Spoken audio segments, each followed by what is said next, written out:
좀 전에 김문훈 목사님 말씀하셨던 것처럼 솔로몬에게는 여디디아, 하나님께서 사랑하는 자라는 별명이 있었습니다. 그런데 그렇게 사랑하는 솔로몬에게 하나님이 이렇게 경고하시는 거죠.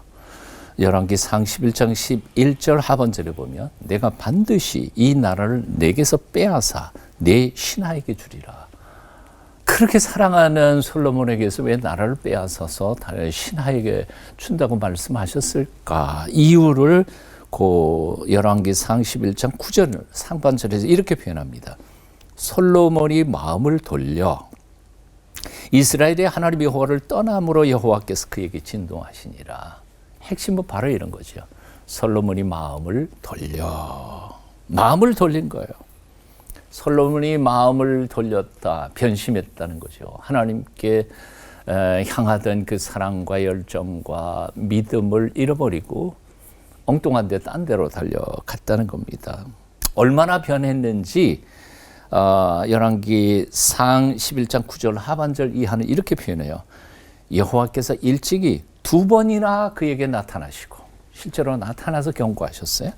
이 일에 대하여 명령하사 다른 신을 따르지 말라 하셨으나 그 다음 보면 그가 여호와의 명령을 지키지 않았으므로 경고했는데도 안 지켰어요. 이런 사람이 아니었거든 솔로몬은. 근데 2번이나 경고했는데도 안 지켰어. 사실 솔로몬이 왕위에 처음 올랐을 때에 솔로몬은 정말 온전히 하나님을 사랑했던 젊은이였죠. 솔로몬이 여호와를 사랑하고 열왕기상 3장 3절에 그렇게 나왔어요. 솔로몬이 하나님을 너무 사랑했어요. 그 시절에 솔로몬은 하나님 앞에도 사람들 앞에서도 겸손했어요. 아까 목사님 말씀하셨던 것처럼 못 가진 자, 연약한 자들을 돌아보고 들을 수 있는 귀를, 그게 바로 지혜인데 들을 귀를 가지고 있었던 사람이었죠. 열왕기상 3장 7절에 보면 나의 하나님 여호와여 주께서 종으로 종의 아버지 다윗을 대신하여 왕이 되게 하셨사오나 종은 작은 아이라 출입할 줄 알지 못하고 요 한 문장 속에 자기를 종이라는 말을 여러 번 반복해서 해요. 자기가 누구인지에 대하여 자기 정체성 분명했어요. 하나님이 주인이시고 저는 종이에요. 이 분명한 정체성이 하나님이 주신 부귀영화에 묻혀서 살다가 보니까 변질돼 버린 거죠. 하나님은 분명히 이방인과 결혼하지 말라고 경고하셨어요. 여호와께서 일찍이 이스라엘 자손에게 말씀하시기를 너희는 그들과 서로 통혼하지 말며 그들도 너희와 서로 통혼하게 하지 말라. 그들이 반드시 너희의 마음을 돌려. 똑같은 말이 등장하죠. 솔로몬이 마음을 돌렸다 그랬는데 사실은 이미 하나님은 경고하셨어. 그들이 너희 마음을 돌릴 거야. 그러니까 조심해. 그들의 신들을 따르게 하리라. 하지만 솔로몬은 하나님의 경고를 무시했습니다. 열왕기상 11장 1절에 보니까 솔로몬 왕이 바로의 딸 위에 이방의 많은 여인을 사랑하였으니 그리고 3절 그 여인들이 왕의 마음을 돌아서게 하였더라. 그대로 나타나요. 9절 솔로몬이 마음을 돌려 이스라엘 하나님의 호를 떠났으므로 곰곰이 묵상해 보면 주객이 전도된 거죠. 그러니까 보너스로 받은 부귀영화에 도취돼 가지고 하나님께서 본래 주시었던 지혜를 잃어버린 거죠. 예. 주신 선물에 도취되다가 보니까 그 선물을 주신 하나님을 잊어버린 거예요. 참 어리석은 선택이었고 불쌍한 결론이었던 거죠. 내 마음, 우리 마음은 어디에 있는지도 몰라요.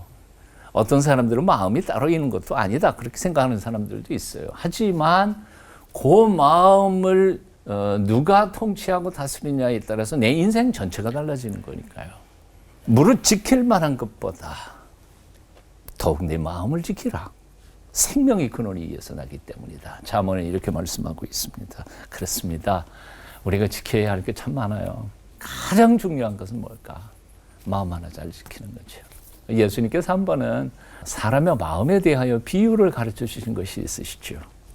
어떤 사람 마음속에 귀신 한 마리 들어와 살고 있었어요. 어떤 이유에선지 이 귀신이 밖으로 나가가지고 온 세상을 돌아다니면서 방황하다가 돌아와 보니까 여기 마음은 잘 소재되고 청소되고 깨끗하게 잡혔는데 주인은 없었어. 그러니까 그 귀신이 자기 친구 더 악한 귀신들을 다 데리고 와가지고 그 마음 속에서 둥지를 틀어버리니까 그 사람의 형편이 전보다 훨씬 더 험악해졌다. 그런데 예수님께서는 이 비유를 말씀하신 후에 이렇게 결론을 맺죠. 이 시대의 사람들의 마음이 꼭 이와 같다. 바로 그런 거죠.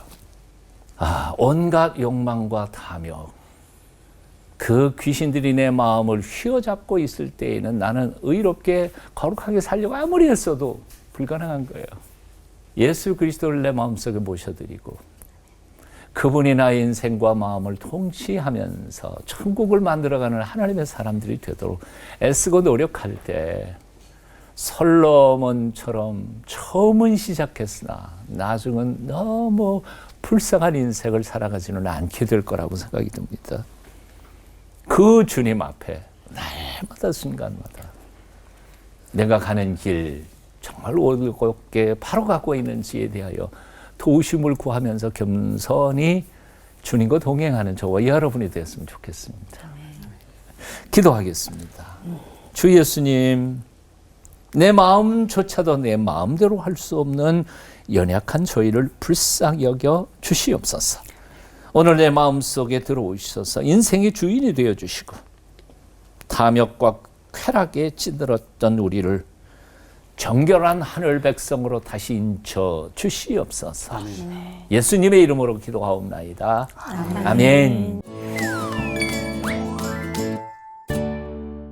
아빠 찬스는 자긴 잘 받았으면서 여기서 제일 억울한 건 아들 르호보암 아니겠습니까? 이거 그 서정호 목사님께 질문을 드려볼게요. 하나님께서는 이렇게 말씀하셨잖아요. 얘가 사는 날 동안에는 내 아버지 다윗을 보아서 그렇게 하지 않겠지만 내 아들 때에 이르러서는 내가 이 날을 갈라놓겠다. 진짜 갈라놓으셨잖아요. 그죠? 네. 네.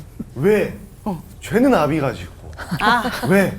항상 후손들과 그 아들들이 왜 이렇게 피를 보게 되는지. 이게 바로 하나님의 무서운 징계 방식인 건지 궁금하고요. 그리고 다윗, 솔로몬, 르호보암 3대를 바라보시는 하나님의 마음은 어떠셨을지 우리 서정호 목사님께 질문 드리고 싶습니다. 이 질문을 아까 우리 김문우 목사님이 다 대답하셨던 것 같아요. 부모 죄 때문에 자식이 그렇게 될 수 있는가? 부모의 선함 때문에 자식이 또 뭐 아빠 찬스를 쓸 수 있는 것인가? 사실은 그런 건 아니라고 생각이 들어요. 이 문제에는 굉장히 중요한 아주 신학적인 조정이 필요한데요.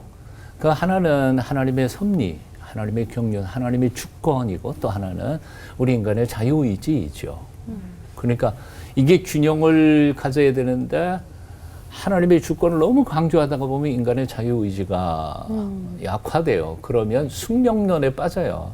그러니까 하나님이 이미 다 결정해 놓으셨는데 솔로몬 아들 막 다 망치기 결정해 놨는데 르호보암이 뭐로 한들 되겠냐. 이게 숙명론이죠.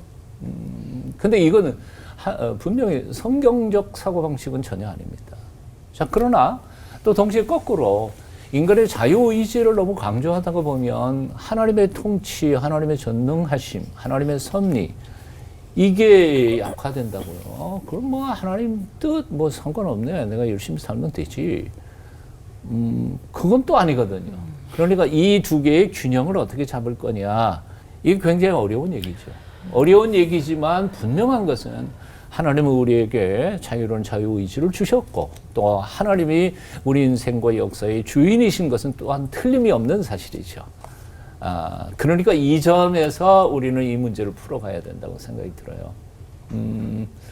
사실 솔로몬 왕의 범죄 때문에 그거 하나만 르호보암이 망한 거냐? 그런 건 아니거든요. 그 뒤에 읽어가 보면 르호보암이 결정적으로 실수한 이것들이 등장하고 있으니까요. 사실은 예레미야나 또 에스겔이나 여기에도 유다 왕국이 멸망해 갈 때에 제기됐던 유다 백성들의 질문이 바로 그런 거예요. 그때 속담이 뭐냐 하면 아버지가 신포도를 마셨는데 아들이 어떻게 시다고 말할 수 있겠냐. 이게 근데 그들에게 통용된 거예요. 그러니까 이 얘기를 현대식으로 말한다면 죄는 아버지가 지어놓고 왜 내가 고생을 해야 돼? 이런 얘기들을 한 거죠. 조상님들이 다 죄 저질러 놨는데 우리는 그냥 그 덤터기로 바벨론에게 당해가지고 이렇게 찢어지고 갈라지고 망하게 생겼다.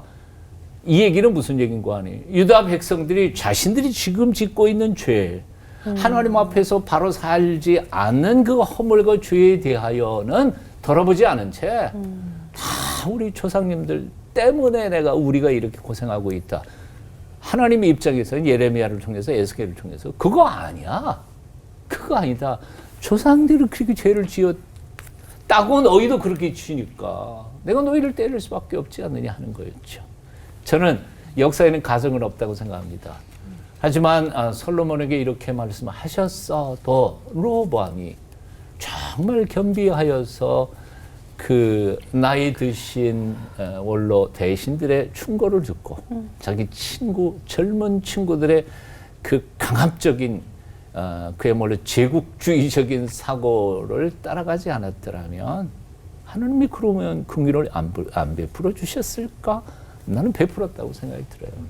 길이 있었을 거라고 생각이 들어요.